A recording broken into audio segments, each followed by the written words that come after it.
ce nouvel épisode de Nos Vallées ont des idées, Christophe vous emmènera à la rencontre de Larbi Leschour, un entrepreneur local qui utilise des matériaux et des techniques de construction durable. Puis vous partirez à la rencontre de Pierre Mariot, président de Valdinet, une entreprise engagée dans la construction durable depuis de nombreuses années.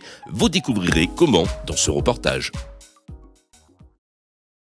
Bonjour à tous et bienvenue dans ce nouveau numéro de Nos Vallées ont des idées. Avec notre partenaire Alpimed et les 3 chambres consulaires des Alpes-Maritimes, nous allons à la découverte dans nos vallées des entrepreneurs qui ont des idées et qui œuvrent contre le changement climatique avec de nouvelles méthodes et puis surtout de nouveaux matériaux. Et c'est le cas aujourd'hui de notre sujet dans le développement durable et la construction raisonnable ou raisonnée, pourrait-on dire. Et nous sommes à La Brigue. La Brigue, c'est un joli village de la vallée de la Roya qui se trouve à peu près à 1h30 derrière Menton par la route. Et nous allons découvrir une nouvelle façon de travailler, celle de Larbi Leschour. Il est entrepreneur installé ici depuis une trentaine d'années et il a décidé d'employer des matériaux sains dans la rénovation des bâtiments et il essaye de démontrer à ses clients que ces matériaux sont peut-être un petit peu plus coûteux, mais surtout beaucoup plus sains pour leur santé. Je vous invite à me retrouver avec lui dans son entrepôt. Suivez-moi.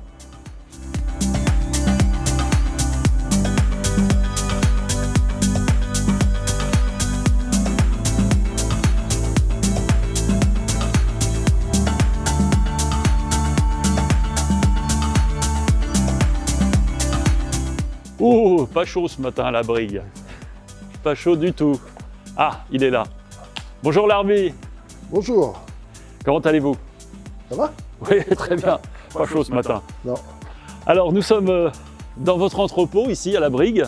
Et comme je le disais tout à l'heure, vous êtes un entrepreneur des vallées qui a comme volonté de transmettre un patrimoine sain aux jeunes et aux jeunes générations, et notamment dans votre métier en utilisant des matériaux biosourcés, parce que c'est ça aussi lutter contre le changement climatique, c'est de réfléchir à ces matériaux et de donner la possibilité aux gens d'habiter dans des logements sains. Alors expliquez-nous un petit peu votre démarche. Je suis à l'écoute des matériaux existants, de ceux qui sont réalisés actuellement, puisque tout va dans ce sens. Et j'utilise en particulier la laine de coton, le liège. Et le mélèze. Ça, c'est voilà, les bois, ça c'est le parquet. Oui. Parce que je fais de la rénovation totale, de A à Z. Et en sur même temps le cadré par, sur le plafond, et puis bien sûr cadré par les architectes de Monuments de France, qui ne nous permettent pas de faire tout et n'importe quoi. Et oui, parce qu'on est dans un village classé, et même le village dans est plusieurs classé, villages classés. Le village étant déclassé, le site de Sœur est classé. Oui, donc. Et ça, donc, c'est la laine de bois, c'est un matériau très sain, qui existe entre de 4 à 200 mm. D'accord. Qu'on utilise surtout en toiture, parce que c'est un matériau toiture. semi-rigide. Liège, c'est identique. On l'utilise aussi à l'intérieur. En panneau, en intérieur, même au sol. Il peut être utilisé au sol, sur un étage, avant de poser un parquet. Ah, ok. Voilà, c'est pareil, c'est un matériau comme exceptionnel. Et ça, c'est la laine de coton, qui existe aussi en plusieurs épaisseurs. Sympa, ça. Très doux, ouais. Justement, facile à poser pour nous. C'est aussi, pour nous, c'est agréable de travailler avec des matériaux comme ça. En fait, c'est du matériau recyclé. Ça, c'est un matériau recyclé. Alors, cette démarche que vous avez aujourd'hui, elle est venue comment? C'est par quelle volonté? Si un jour vous vous êtes réveillé, vous vous êtes dit... j'ai une tendance, et puis je suis venu aussi habiter à La Brigue pour cet environnement, pour la montagne, pour la qualité de vie. Il y a une trentaine d'années? Et voilà, une trentaine d'années maintenant. Et comment vous arrivez à convaincre les gens? Parce que, est-ce que ce sont des matériaux qui coûtent plus cher? Pas plus que ça, non. J'ai l'impression que pas mal de nos confrères n'osent pas présenter ça aux clients, alors que j'essaie de leur dire allez dans cette direction. Il y a aussi une facilité habituelle de fonctionner toujours avec les mêmes matériaux, alors que bon, ils ne sont pas toujours faciles à trouver. Il est vrai que les fournisseurs, pour ce qui est du liège, ne courent pas les rues, on n'a pas tant que ça. Par contre, en laine de bois, il y en a de plus en plus. Ouais, donc c'est un matériau très intéressant, effectivement. Oui. Et en plus, vous l'utilisez un petit peu partout. D'ailleurs, on va aller voir un petit peu comment vous l'utilisez. Alors, on ne le verra pas le matériau parce que Non. c'est recouvert de chaux, c'est ça? Bah, ça, c'est en intérieur. Et Oui. on peut faire aussi des doublages extérieurs à base de laine de bois. Mais le matériau que j'utilise de toute façon en tant que finition, en enduit, c'est de la chaux.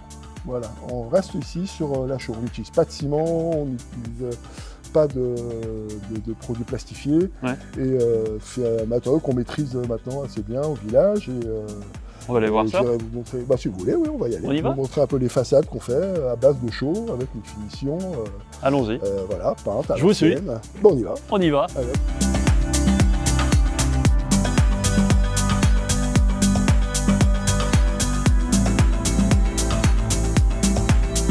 Alors l'Arvis, nous sommes sur une place magnifique de la Brigue, avec beaucoup de bleu, hein, effectivement. Hein. La place du rattachement. Le bleu domine. Vous avez fait beaucoup de façades ici. Oui, j'en ai fait quelques-unes qu'on retrouve là derrière moi. Pareil, à la chaux et peinte avec pierre d'appareillage, filet, dans ce qui existait. On reste toujours sur l'existant. Là, on peut voir celle-ci, Oui. la bleue qui est là-bas, il y en a D'accord. encore une derrière la orange. Mais on doit rester sur ce qui existe. Cette façade-là date d'une bonne centaine d'années et on devra respecter ce qui existait. On n'a pas le droit d'inventer. Le village D'accord. est classé. Donc vous Donc, on devez restera- reproduire ce qui a été fait. Exactement. On D'accord. doit faire, bien sûr, les roses sur le bas, comme là. Voilà. Une fois rénové, ça donne ça. Voilà. Et la bleue, il y en a encore une bleue qui est en Un face. petit peu plus haut, ouais. On va décorer, mais tout aussi jolie. Et on reste toujours sur la même ligne de conduite. Donc on sent votre démarche tournée vers l'environnement, l'écologie Aussi, oui, et le bien bien sûr, vivre. bien sûr. Oui, Et oui. le bien vivre. Voilà, c'est ça. C'est ça qui vous anime dans Voilà. votre métier au quotidien. Ah ben si j'habite là, c'est une des raisons. Eh bien, sachez que vous n'êtes pas le seul. Parce que dans beaucoup de vallées de notre territoire des Alpes-Maritimes, beaucoup d'entrepreneurs comme vous, plus importants ou plus petits, ont cette démarche également, C'est une bonne chose. tournée vers l'environnement, le mieux vivre, la RSE et la protection du climat. Bah, c'est parfait. Et je vais vous emmener dans la vallée de la Tinée. Eh ben j'ai avec vous. On y va.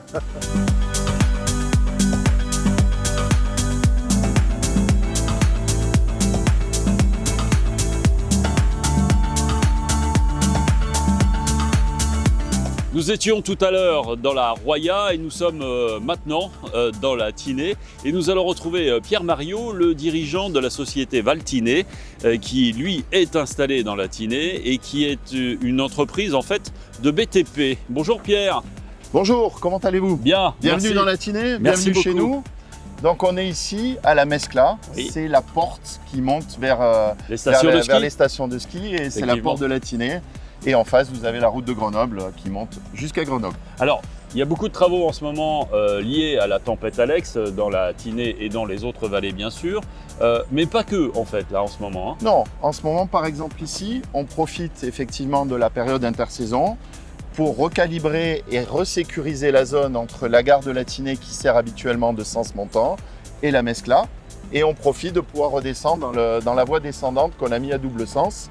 Et donc tout ça avant fin novembre, puisqu'ensuite il y aura le démarrage des stations de ski. Vous êtes très impliqué avec votre entreprise, qui est une grosse entreprise de travaux publics installée dans la Tinée, très impliqué justement dans la lutte contre le changement climatique, dans le développement durable, en fait dans tous les secteurs de la RSE.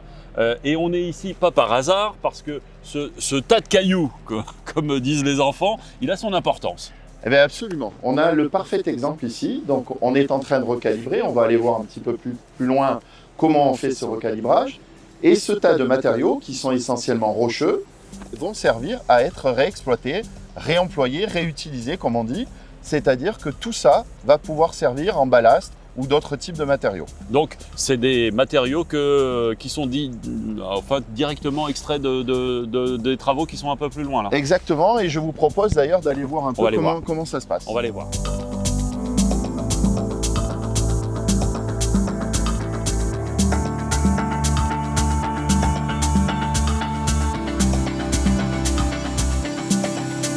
Alors Pierre, on s'est arrêté au bord de la route pour une raison simple, c'est que de l'autre côté de la route, vous avez une plateforme dite de recyclage. En fait, les tas de cailloux que l'on croit être des tas de cailloux, ce ne sont pas des tas de cailloux, c'est véritablement des matériaux pour vous utiles. Alors absolument. On est ici sur cette plateforme donc, qui part de la partie sud jusqu'à la partie nord, qui fait à peu près 10 000 m². Et depuis 2002, donc ça va faire bientôt 20 ans, on utilise cette plateforme à la fois pour du stockage de matériaux et à la fois pour quand on a des temps morts, l'hiver notamment, on fait ce qu'on appelle du criblage de matériaux, voire du concassage. Et on peut voir effectivement qu'on a des tas de matériaux bruts, des tas de matériaux finis, de les réutiliser dans un but vertueux, dans un but de développement durable. Donc on l'a compris, cette plateforme est de première importance et on va le voir sur la suite. On va où? Alors là, on va se diriger, on est sur un site qui a subi des gros dégâts suite à la tempête Alex. On va aller faire quelques images un petit peu plus haut. Ici, c'est un site pilote où la DDTM, la Direction des Territoires et de la Mer, a souhaité qu'on réutilise avec leur accord et l'accord également de l'OFB et des collectivités locales pour lesquelles on a travaillé, qu'on réutilise les matériaux de façon à pouvoir importer le moins de choses possible, mais tout ça dans un respect de la nature, puisque vous vous rappelez, on a subi un gros dégât avec la tempête Alex et on a fait bien évidemment des pêches électriques pour récupérer tous les poissons résilients et ça nous a permis de travailler.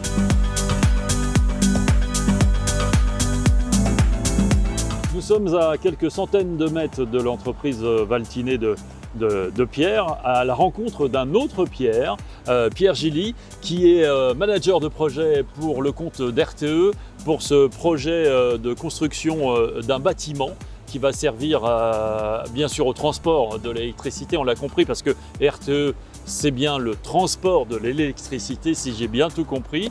Alors pourquoi on est là exactement, Pierre? Eh bien Pierre va nous l'expliquer. Expliquez-nous un petit peu la démarche qu'il y a eu autour de cette construction. Alors à l'époque, il y avait une ancienne maison d'habitation. Cette maison a été donc déconstruite et lors de l'appel d'offres, on a souhaité avec l'entreprise Maria TP Et Valtiné, voilà, l'association des deux entreprises, rentrer dans un projet de valorisation de la totalité de cette déconstruction pour éviter et limiter le nombre de camions dans la Tinée, puisque les centres de recyclage sont sur Nice. La maison donc, a fait l'objet de différentes opérations de construction et de séparation de différents matériaux. D'accord, ce qui vous a permis de construire ce nouveau bâtiment, enfin vous êtes en train de le finir à l'heure actuelle, qui va servir à... C'est un bâtiment de relayage qui héberge les nouvelles installations dans le cadre de la rénovation du poste RTE de Valorant. Oui, parce que juste à côté, on produit avec une... Exactement, on produit de l'énergie verte, puisqu'on a EDF exploite donc 2 turbines avec une prise d'eau au village Isola. Et donc ici, c'est un poste d'évacuation de cette production. D'accord. Et après, ça va sur la côte pour être consommé. Ça, effectivement, ça descend sur la bande côtière pour l'alimentation de la ville de Nice.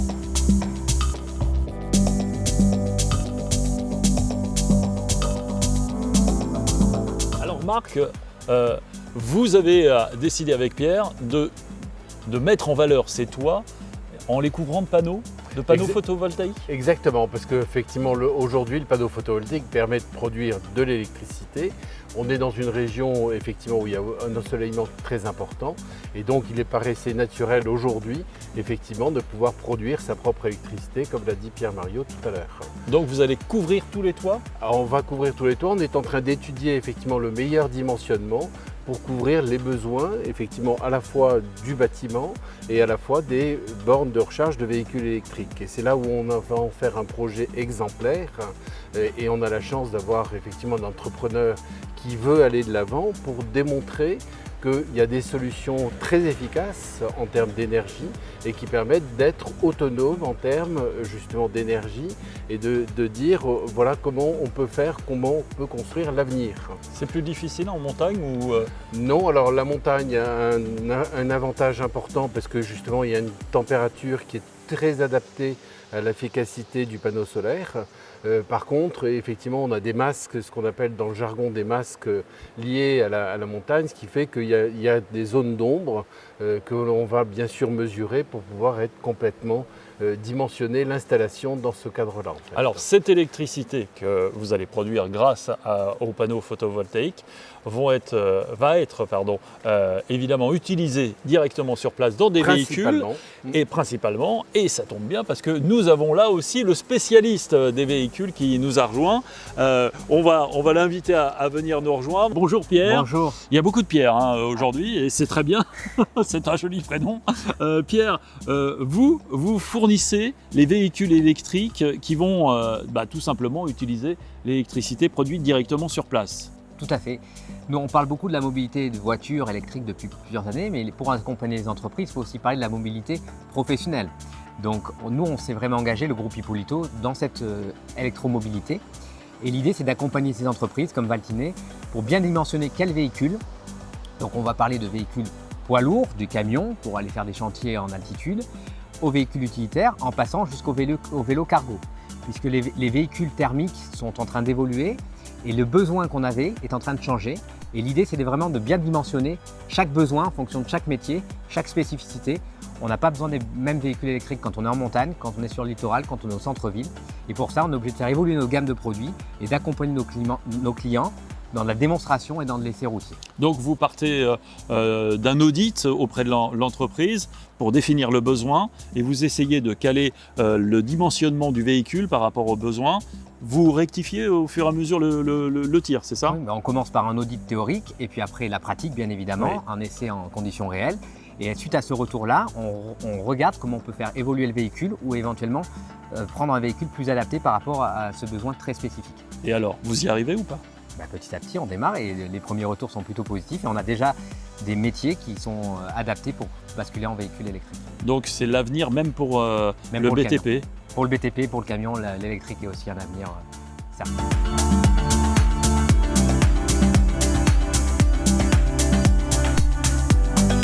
Merci beaucoup Pierre pour cette belle journée sous le soleil d'ailleurs. Merci beaucoup à vous, à toute l'équipe qui a passé une journée avec nous, pour mettre en valeur effectivement les entreprises locales, le côté, je dirais, d'amélioration des conditions de travail et surtout une prise en considération de la RSE ou responsabilité sociétale des entreprises. Merci pour cette journée, merci pour les générations futures. On fait du mieux qu'on peut chaque jour et évidemment, on essaye de s'améliorer parce qu'on n'a pas la science infuse, mais on est à un tournant, il y a une vraie rupture qui se passe en ce moment. Autant en prendre les enseignements et faire bien les choses. Et les vallées ont des idées. Absolument. Les vallées ont des idées et c'est justement notre sujet. Et d'autres entreprises sont vertueuses également dans ce cycle pour protéger la nature, l'environnement, le climat et nous le découvrirons ensemble lors d'une prochaine émission. Merci Pierre. Merci beaucoup. À bientôt. Au revoir.